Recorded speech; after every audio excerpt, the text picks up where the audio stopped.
प्यारे छात्रों, प्रथमा विभक्ति के इस पाठ में आपका एक बार फिर से स्वागत है। इसके पहले हम लोगों ने कुछ हिस्सा इसका शुरू किया था, उससे आगे आज निकल रहे हैं। सबसे पहले आप देख रहे हैं ये नंबर 1, ये आज का नंबर है। इसके पहले जो आपने डाला है तो उस हिसाब से आप अपने नंबर को अरेंज कर सकते हैं। सबसे शुरू जो है आप देख रहे हैं क्रिया संपादकः कर्ता। तो जैसा कि देख रहे हैं ये कर्ता कारक के परिभाषा का सूत्र है। जब आपसे कोई पूछे कि कर्ता जो है कैसे होता है तो इसी सूत्र से उसका जवाब है क्रिया संपादकः कर्ता, यानी क्रिया का संपादन करने वाला कर्ता कारक होता है। क्रिया का संपादन यानी क्रिया करने वाला, संपादन शायद नहीं समझ रहे हैं तो करने वाला, यानी कोई भी काम जिसके द्वारा किया जाता है तो जो काम करने वाला है वह करता है। बस यही इसमें कहा गया है। यथा जैसे उदाहरण में दिया गया है रामः गच्छति, तो आप यहां पर देख रहे हैं गच्छ का अर्थ जाना होता है। तो जाना क्रिया संपन्न यहां है किसके द्वारा?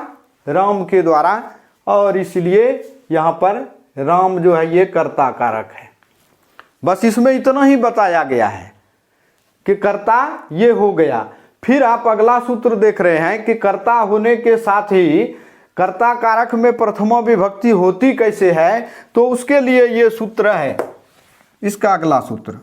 तो इस तरह से कहें तो इसके द्वारा जो है कर्ता कारक हुआ, और इस सूत्र के द्वारा कर्ता कारक में प्रथमा विभक्ति का विधान किया गया। कर्तरी प्रथमा, इसका अर्थ इतना ही है कि कर्ता कारक में प्रथमा विभक्ति होती है, यानी पहले सूत्र से कर्ता कारक हो गया और उस कर्ता में प्रथमा जो है इस सूत्र के द्वारा लगा, कर्तरी प्रथमा।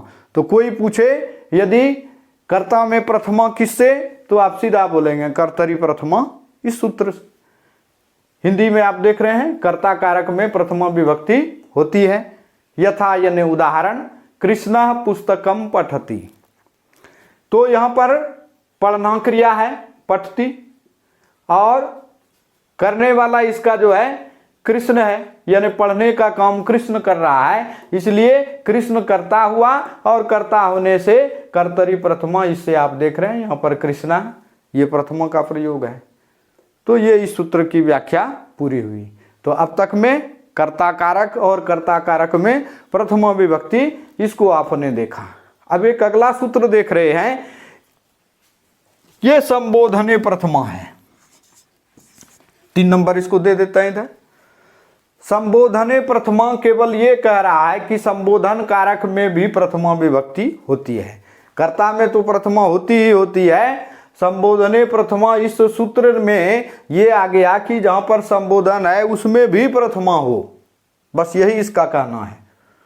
यथा यानी जैसे आप देख रहे हैं हे कृष्ण अत्र आगच्छ, हे कृष्ण इधर आओ या यहां आओ, तो कृष्ण को यहां बुलाया जा रहा है, और इसलिए आप देख रहे हैं यहां पर हे लगा और कृष्ण ये संबोधन का है। संबोधन में हे अहो अरे चिन्ह है, और कृष्ण जो है यहां पर ये इसका प्रयोग हुआ। तो इस तरह से ये 3 सूत्र, इसकी व्याख्या इधर हुई।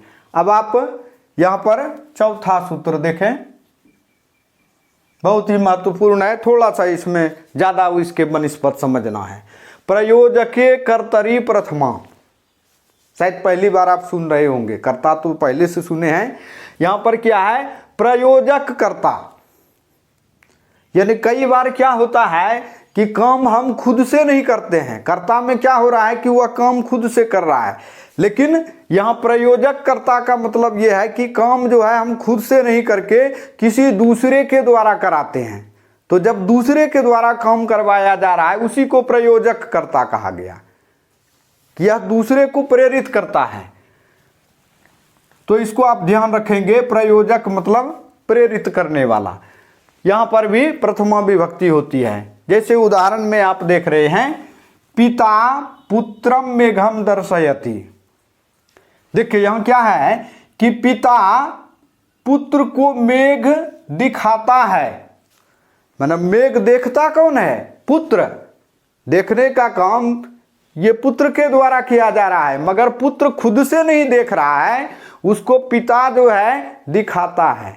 तो जब इस तरह का प्रयोग है तो इसको प्रयोजक कर्ता कहते हैं। और प्रयोजक कर्ता में भी आप देख रहे हैं कि इस सूत्र से प्रयोजकीय कर्तरी प्रथमा, दोनों सूत्र में देखिए फर्क क्या है कि यहां पर है कर्तरी प्रथमा यानी कर्ता में प्रथमा, और यहां जो है प्रयोजकीय कर्तरी प्रथमा यानी उसमें केवल एक प्रयोजक जो है जुट गया है, वरना तो दोनों एक जैसा ही है। यहां खुद पिता देख नहीं रहे हैं, पिता पुत्र को देखने के लिए प्रेरित कर रहे हैं, दिखा रहे हैं, इसलिए ये प्रयोजक करता हुए। इसके बाद आप देख रहे हैं ये 5वें नंबर पर उक्ते कर्मणि प्रथमा। अभी तक आप सामान्य सुन रखे होंगे कि कर्म कारक में द्वितीया विभक्ति होती है। पहले दिन जब चर्चा किए थे तो कर्ता में प्रथमा और कर्म में द्वितीया, सामान्य परिस्थिति में यही लिखाया गया था। लेकिन यहां पर आज देख रहे हैं ये विशिष्ट सूत्र है कि कर्मणि प्रथमा यानी कर्म कारक में भी प्रथमा विभक्ति होती है, लेकिन किस कर्म में, इसलिए इसको ध्यान रखना है। उक्ते कर्मणि, जब कर्म उक्त हो जाए, ये उक्त क्या हुआ, इसको जो है आप देख रहे हैं कि कर्म वाच्य में, कर्म में प्रथमा विभक्ति होती है।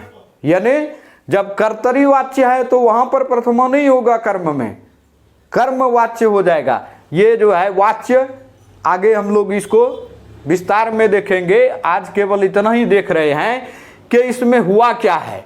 इसका साधारण अर्थ तो ये हो गया कि कर्म वाच्य में कर्म में प्रथमा विभक्ति होती है, यानी इसको कह सकते हैं कि कर्म जब वाक्य में मुख्य हो जाए, वाक्य में सामान्य परिस्थिति में मुख्य कर्ता होता है और कर्ता के द्वारा जो काम किया जाता है उसका फल कर्म पर पड़ता है, और इसीलिए कर्म में द्वितीया और कर्ता में प्रथमा, सामान्य परिस्थिति यही है, कर्तरी प्रथमा।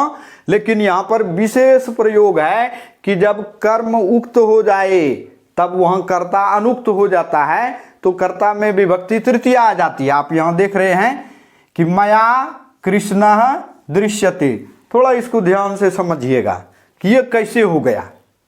यदि ये साधारण प्रयोग होता तो यहां पर मया के जगह अहम होता, अहम कृष्णा जो है ये कृष्णम होता, अहम कृष्णम, और इसके जगह पर पश्यामी ये प्रयोग होता है। समझिएगा, अहम कृष्णम पश्यामी, मैं कृष्ण को देखता हूं।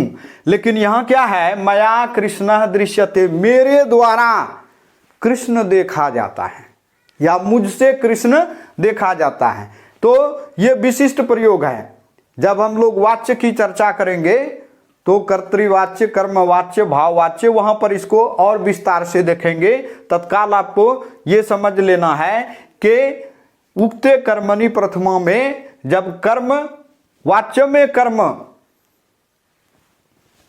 प्रथमा विभक्ति होती है, कर्म वाच्य में कर्म हो, यानी कर्ता में प्रथमा, कर्म में द्वितीया, यहां बदल करके कर्ता में तृतीया। देख रहे हैं, अहम से बन गया मया, अहम आवाम वयम, माम आवाम अस्मान मया, ये अहम के तृतीया एक वचन का रूप है। यानी यहां कर्ता जो है वो हो गया तृतीया में, और कर्म को आप देख रहे हैं द्वितीया से चला आया प्रथमा में। यही सूत्र का कहना है कि कर्म जब उक्त हो जाए तो उसमें प्रथमा विभक्ति। और ये आत्मनेपद का प्रयोग है, आत्मनेपदी धातु एक दिन चर्चा कर लेंगे हम लोग।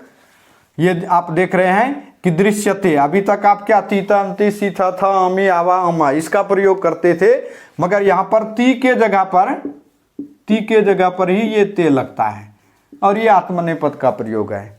किसी दिन इस पर विशेष चर्चा कर लेंगे। तो इस तरह से आज जो है प्रथमा विभक्ति से संबंधित जो चीज भी है, प्रथमा विभक्ति,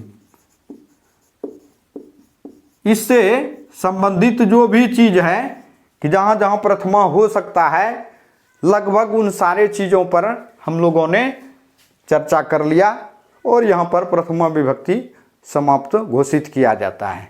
इससे ज़्यादा और अधिक परीक्षा में नहीं पूछा जाएगा। आज के लिए इतना ही, धन्यवाद।